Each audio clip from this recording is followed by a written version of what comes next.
Hello, I'm Cara Silverman, and today's leadership quote comes from Mother Teresa. I alone cannot change the world, but I can cast the stone across the water to create many ripples.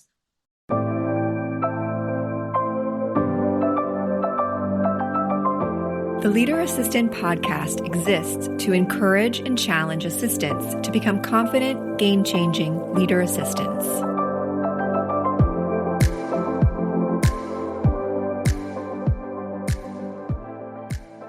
Calling all executive assistants. Are you looking for a way to elevate your skills or earn that promotion you've been eyeing?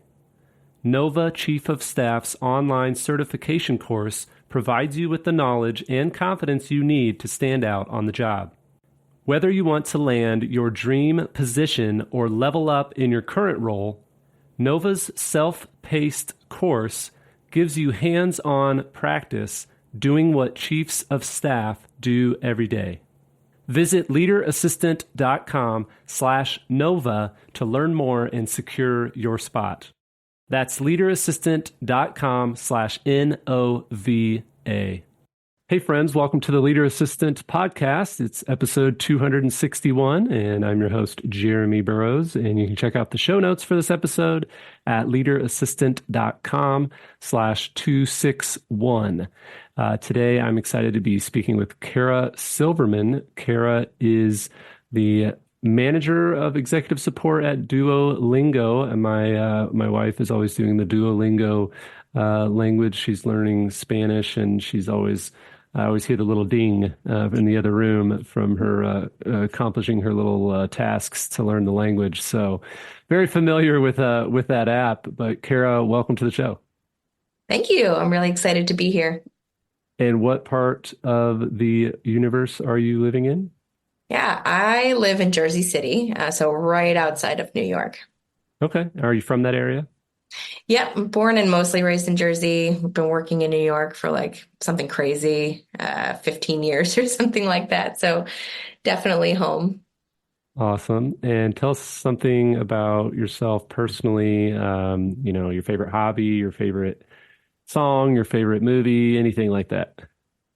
Yeah, I'm an artist at heart. I'm endlessly creative. I love creating things, making things with my hands, making my own incense, candles, painting, really anything that allows me to have a creative outlet. And I'm also an avid traveler. So I love to see as much of the world as possible. And I set out a goal for myself each year to see at least one new country. But if I can get to three, then I feel like I'm really crushing it at life. Awesome. What's one of the countries you're wanting to visit soon? Well, I'm taking my fiance to Belize for her 40th. Oh, Really excited for that. We're getting married this September, and we've been talking about honeymoon stuff for next year, and we'll probably go somewhere in Asia, but narrowing down the countries has been very challenging because we want to nice. basically go everywhere. Yeah. Cool. Well, congrats, and I hope you have fun.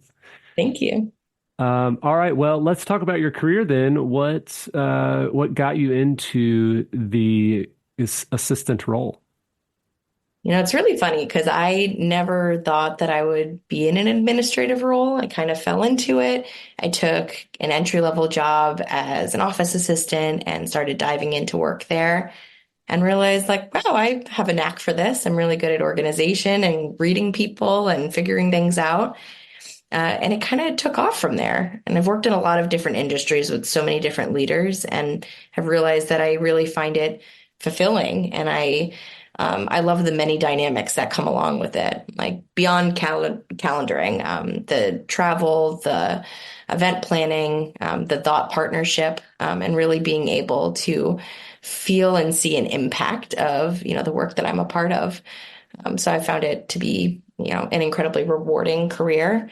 And now I've been doing it for so long, and it's crazy to reflect on, because it just feels like part of my life now. Right. When did you realize, like, how long did it take as you got into this role for you to realize that, hey, this is a career, this is a long-term profession? Yeah, I think it was probably about 6-ish years ago, when I really started to see a growth in it.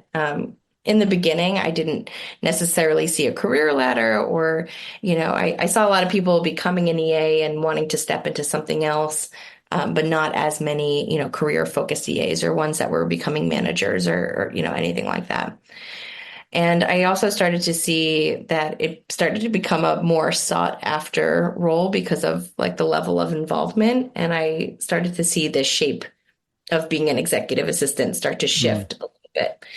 And I think part of that shift for me was also the change of industry. I started working in the tech space, which definitely had a much more flexible approach to how they thought about, career growth, instead of working in legal or, finance or, executive search or things that were more restrictive.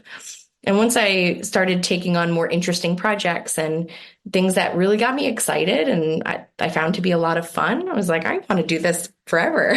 I love all of this. So I think it was for me just finding the right place, the right industry, the right people, and the right groove to really feel like it was something that I could do longer term. Awesome. That's great. So I'm looking at your LinkedIn, which I'll put in the show notes at leaderassistant.com/261 for those of you who want to reach out to Cara and say hi.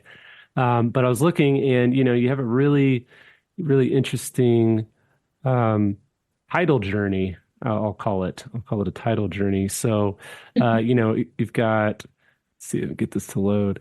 You've got executive support, executive assistant, senior executive assistant, executive business partner, executive assistant and event planner, executive assistant, office manager and event planner, and then more recently, chief of staff, secretary, board of directors, and then manager, executive support, and senior executive assistant is what your current title is. Is that right? Yes. Yeah. So the chief of staff role is a board that I'm on. Okay. It's specifically in the ERG space. It's a voluntary thing, and we help to connect different strategies and ideas for ERGs at different companies to kind of lean on each other with resources and suggestions. Gotcha. But yeah, currently I am the manager for executive support at Duolingo. I joined September of last year, and I've been really, really loving it so far. It's really nice to work somewhere that's mission driven, where I feel like I'm working somewhere that's trying to help people and create accessible education. Mhm. But yeah, it is interesting. I've had a lot of different titles, and there's definitely a lot of overlap of similarities, but certain things that are definitely different. Like executive business partners, I feel are more, depending on the company, of course, because I feel like it's all pretty subjective. But for me anyway, the executive business partner was more, in line with strategy, working closely with the CEO and, kind of diving into different things in that way. In becoming a manager and a team lead, it was one of those aha moments of wow, I've been doing this for a long time. I have information that I can share with people, and just having conversations, which I never really thought about that way. Cause I would just talk to people about certain things. I'm like, oh, everybody knows this, and they're like, oh, wow, that's really helpful. I'm like, oh, is it? Okay, good. And I found it really rewarding to be able to share those experiences with other people, to help them grow. And I started mentoring a little bit and coaching a little bit and realized that I really love people management. I find it just to feel really good to help others excel and help others shine, and being a part of their journey, I find really rewarding.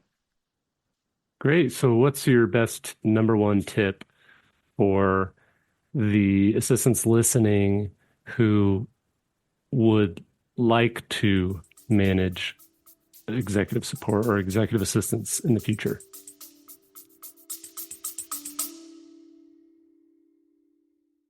Are you ready to elevate your career in 2024? I'm Maggie Olson, founder of Nova Chief of Staff Certification, the first of its kind online course for aspiring and existing chiefs of staff. With curriculum taken directly from on-the-job responsibilities, Nova's self-paced learning modules provides you with hands-on experience so you can feel competent and confident moving into a chief of staff style role. It's the perfect next step for executive assistants. Head to leaderassistant.com/Nova to learn more, grab the syllabus, and enroll today.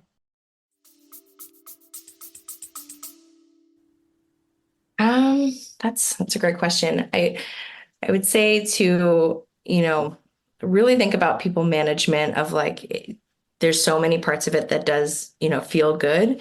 The part that I've had or that I had some, struggle with in the beginning were like those difficult conversations because you always want to be encouraging people and, telling them good things. But when it comes down to like the constructive feedback or like, the areas for development, those conversations are hard. And, you think about it, you're like, oh, I could do that. And then you try to do it and you're like, okay, I need to practice this a little bit more. So I think that that's something to keep in mind. And really thinking about why you want to be a people manager is important. Is it a title thing? Is it a compensation thing? Is it the work itself that you find to be exciting? Because, people management can be very challenging. And it's not, I know some people who have gotten into it who have been like, yeah, I actually don't really like this. And I Right. don't, I don't want to do it. And that's okay too. But I think really spending some time developing what that means for you and figuring out, like why you're making that choice, I think is really important. Like for me, I always just want to be the kind of manager that I've always wanted. Mm-hmm. I'm like, I just want to keep it real. I want to, help people grow, and, really just be part of that growth. So, and the other thing too is to think about as well, being an executive assistant by itself is hard. There's a lot of things that we're juggling and navigating and figuring out on a day-to-day basis. So taking that IC work, that individual contributor work, and pairing that with people management, it does intensify your workload. So that is something to think about too, to see how you feel, about kind of going in that direction. Yeah. Did you ever have that? Or was there a period of time where you're like, oh man, what did I get myself into? Like, it was, and related to the workload. Yeah. I mean, there were moments for sure. Like when I was in a previous role and the team was growing really fast and, I tripled the team in hiring. And there was a moment where I felt like a full-time recruiter. I was Mm, managing or supporting one of the busiest executives in the company. I was already managing a team of 3, and then I was like hiring for 3 roles at the same time. And it was a lot. Like it was a lot. And it was one of those things that I'm like, oh my gosh, did I bite off more than I can chew? Like, is this how it's always going to be? But in moments of chaos like that, or moments when things just feel really crazy, like I'd remind myself, this is just a now craziness. Like this is going to be crazy for the time being, and mhm. things will sort out.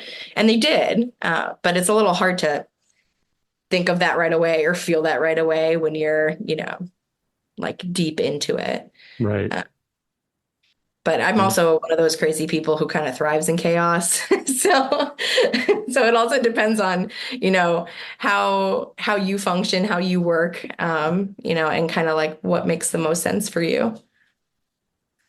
Totally makes sense. That's awesome. Thanks for sharing. And I think that, there's a lot of assistants who, like you mentioned, I've even interviewed some on my show where they're like, I tried managing a team and it's just not for me. And then, yeah, there's assistants listening who are like, oh, I think that would be fun to manage a team. So yeah, thanks for sharing that. So what about the growth? So, there's career growth as far as your role, Kara, as an assistant, as a manager of executive support function. And then there's also it's kind of the two sides to the coin, your growth, but then also helping your team Yeah. with their growth goals. So talk to a little bit about, to the growing your career as an assistant, from your experience. Yeah. I think one of the biggest learnings that I had was recognizing that my growth was in my control. And in the beginning, I'm like, I'm just going to do my job really well and everyone's going to see it. And they're going to be like, you should do this. This is what you're meant to do. And I was just waiting for that moment for a while to happen of like, I'm crushing it. I'm doing so good. Why is nobody just like giving me promotions? And, I started learning and taking some classes and listening to different, talks and about people who have like really focused on their career growth. And I realized that I had to be more intentional. Like I had to go into the conversation with my manager being like, this is what I want. This is where I see myself. Here are where my gaps are. And I started figuring out like how to make a development plan for myself, and I still do it now because I'm very committed to lifelong learning. No matter like what stage of growth I'm at, there's always more to learn. There's always things that are changing, and being able to recognize what those things are in order to take your next step is really important. And communicating that to your manager, because managers Mhm. want to know how they can support you. Um, we only see a fraction of the story, especially with executive assistants, because there's 5 million things that people are doing behind the scenes. So one piece of advice, that I give people on my team is to keep a brag book for yourself. Write down those quick wins, those projects that you're really proud of, the goals that you set for yourself, and the work that you're doing to kind of align with the goals that you're setting for yourself. Um, and it's an ongoing conversation to have, but you are the leader of that conversation, and you have full ownership in that. And for me, that was a big aha moment. For growing my team, I asked them the same questions of, Mhm. what what makes you happy? What fulfills you in your role? Where do you see your future going? Do you want to be a career EA forever, or do you see this as a stepping stone into something else? And just being really prescriptive about what their own goals are so I can figure out how to best support them. Because if somebody wants to be a career EA, that doesn't mean like, okay, the coaching stops here. That just means like, all right, well, what skills do you want to enhance? Like, what areas do you want to learn about that you could find interesting? Like, what type of projects are your executives working on that you want to get more involved in? And being able to like zoom in on areas that are not necessarily tied to promotions or title changes or things like that, but different skills that you can continue to build or different areas that you can learn more about. That's great. And I love what you said about, earlier you mentioned that, you're expecting people to notice that you're doing great work and then like, oh, here, and it's very similar with professional development. It's like, oh, you can't just sit around and wait for your HR team or your executives to say, hey, we're gonna let you do this to develop this year. Or we think you should do this. Very, very much a self-managed role in Yeah. a lot of ways. And so that's very great. Thanks for sharing. So you mentioned, you kind of felt like you were a recruiter for a while. What tips do you have for both sides of the interview process? If there are assistants listening, looking for work and, currently interviewing or trying to get the rust off when it comes to having those interview conversations. And then on the other side, if there are people like you who have to interview and recruit and hire other assistants, what are tips on that side too as an interviewer? Yeah, no, that's a great question. I think it's important for everybody to remember that interviews are a two-way street, and going prepared into them, knowing like, okay, this employer is going to be asking me things, but there are things that are important to me that I want to make sure that I get out of that interview. So I think that is a really important thing to remember. Um, Interviews are interesting. I have some friends that hate them like so much because, you're on the spot, you have to talk about yourself, you have to be clever, you have to be charming. It's a lot of pressure, you know. Um, and what I like to try to do is try to remove the stress from it and say, I'm just having a conversation with a person. And sure, we're going to be talking about this job that maybe I'm going to get hired for, but trying to approach it in a casual way, but coming with a lot of preparation.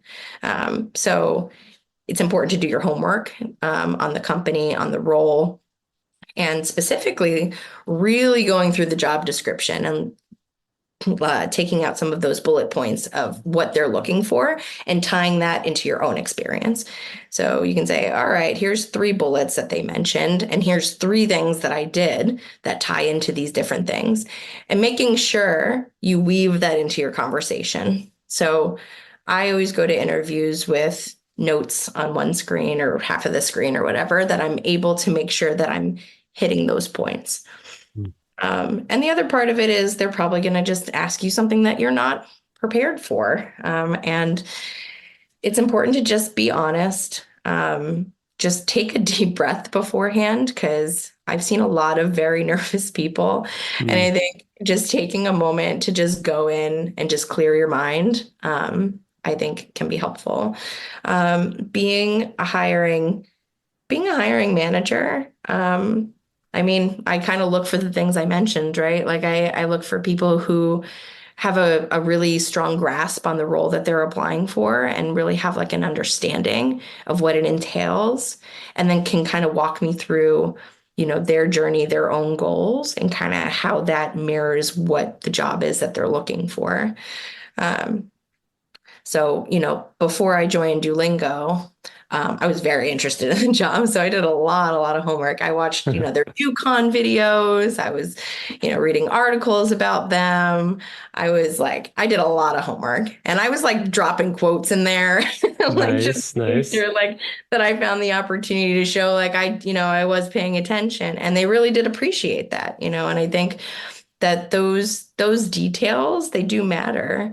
Because also during this research, you might find something and be like, actually, like I don't want to work for this company, Right. for whatever reason.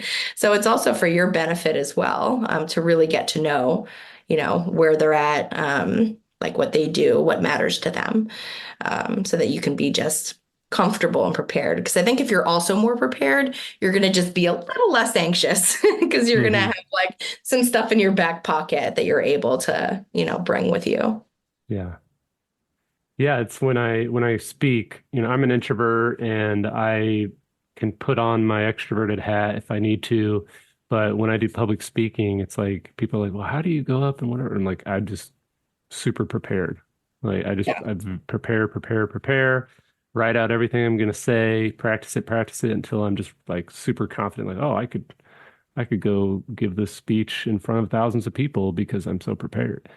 Yeah. So that definitely helps in the interviews too. What's your favorite question to ask that may not be like if you're the interviewer, what's your favorite question to ask assistants that maybe it's not like a super common one, but Super. maybe it's a fun one, and maybe it's a test or a riddle. What's Yeah, something that riddle. you like to ask? Oh, Um, you never know these days. There's a lot of crazy interview stuff It's happening. true. And I do try to switch it up as well. One thing that I do with candidates that kind of move it a little, further into the process is that I do send them situational questions. And those questions are really thought provokers that tie into like what it is to be an executive assistant and how their thought process works. So that could be something along the lines of, okay, this executive needs to, travel to, 4 cities in 1 week, but currently has a board meeting here, and like, just kind of like creating a real life thing literally that happens, and seeing how the assistant would respond to it, Hmm. like walk me through your thought process and, how you solve for this. What are the suggestions that you come up with? How do you approach this? And then after you figure that out, how do you communicate those changes?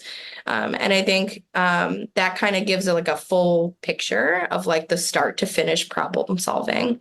It also shows me how resourceful someone is, or their level of detail orientation, or like different things when we think about like the very broad spectrum of problem solving.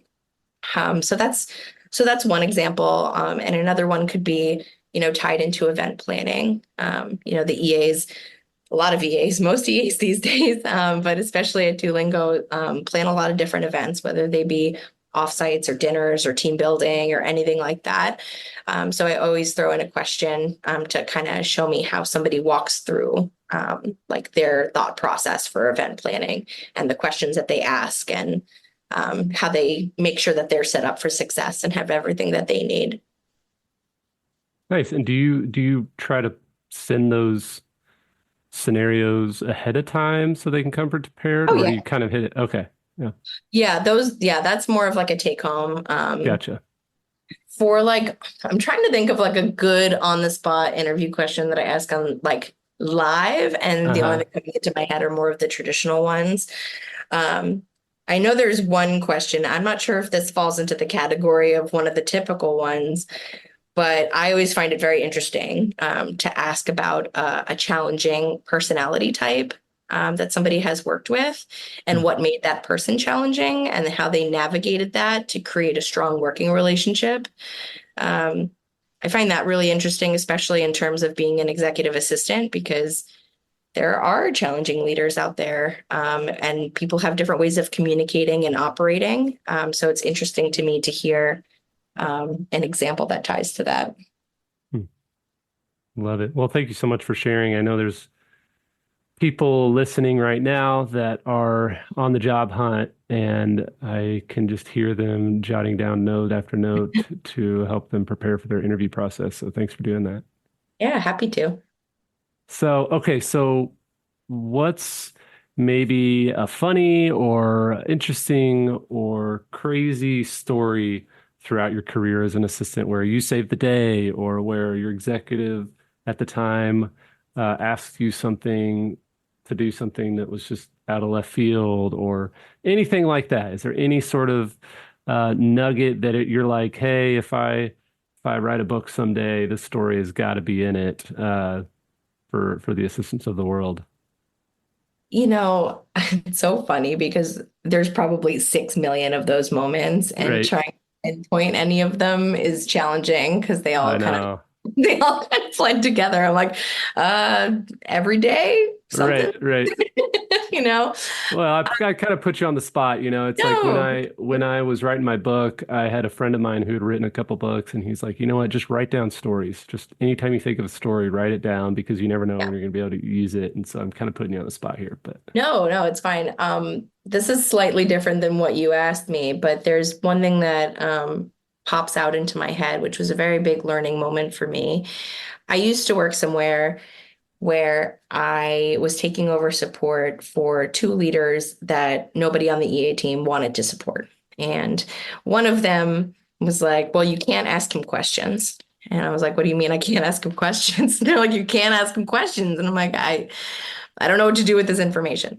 And then, the other leader, the team was like, we don't like working with her. She's condescending. There's, her approach to things is just not respectful and this and that.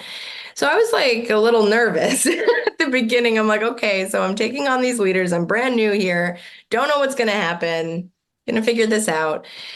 And what I realized was that people were intimidated by this one executive, which is why nobody wanted to ask him questions, because they would just yes him to death. And then he would expect things to be done because people told him that they would get done, and then they wouldn't get done. So then he'd be upset about it. And I'm like, well, that makes sense.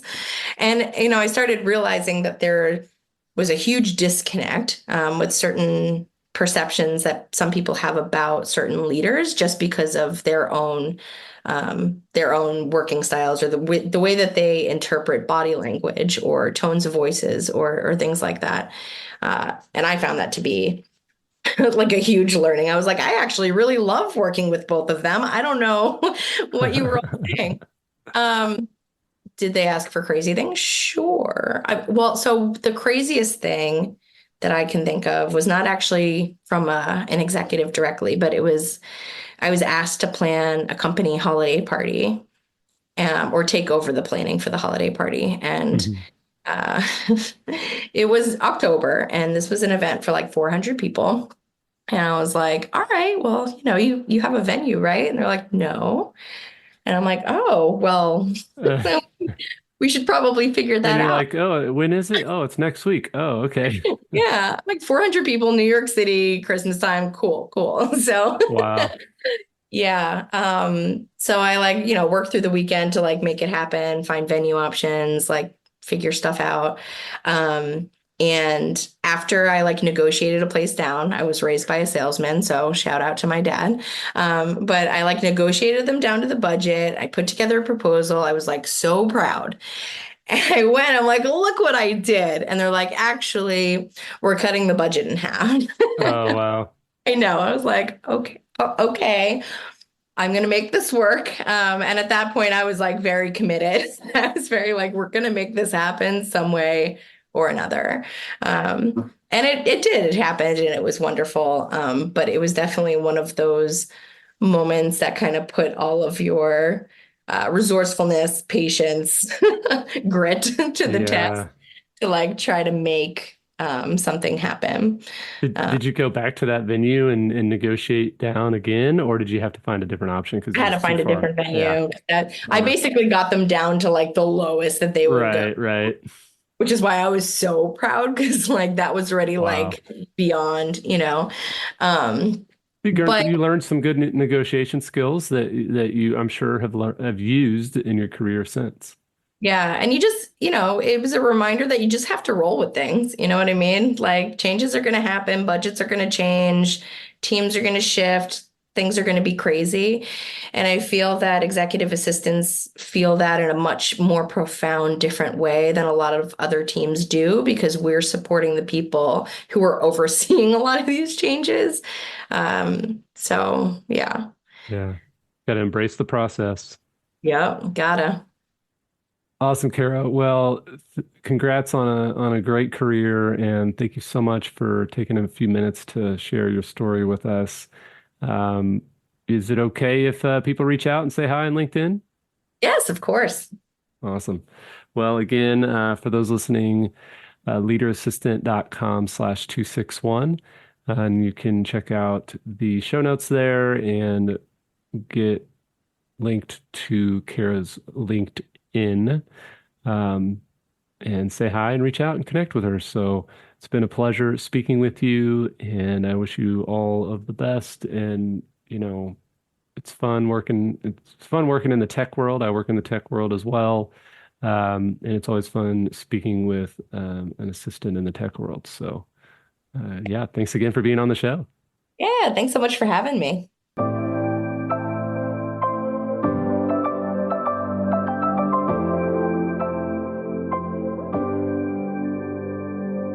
Please review on Apple Podcasts.